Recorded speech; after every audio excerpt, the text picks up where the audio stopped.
សូមស្វាគមន៍មកកាន់ Channel Big Collection KA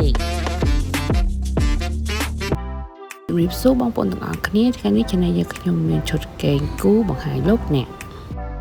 ឈុតកេងនេះផងដែរជាប្រភេទអាវដែលវែងខោជើងវែងមានកបើកល័យពណ៌ខ្មៅនិងហៅប៉ៅពណ៌ខ្មៅផងដែរ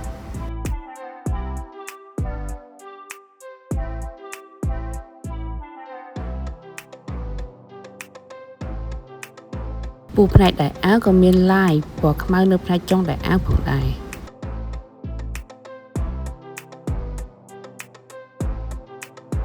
យើងទៅមើលផ្នែកខាងក្រោយវិញម្ដង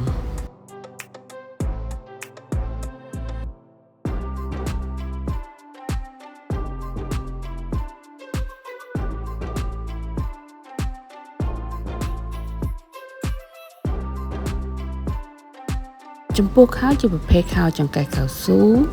មានឡាយពណ៌ខ្មៅនៅផ្នែកចុងជើងផងដែរ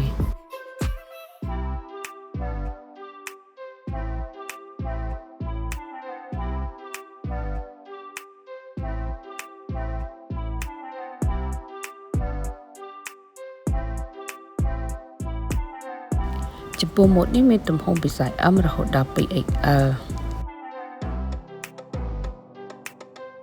ពូឈុតនេះគឺម៉ូតអាវប្រុសនិងអាវស្រីគឺម៉ូតដូចគ្នាមានឡាយពណ៌ខ្មៅនៅផ្នែកខាងកហៅប៉ៅចុងដៃអាវនិងចុងជើងខោ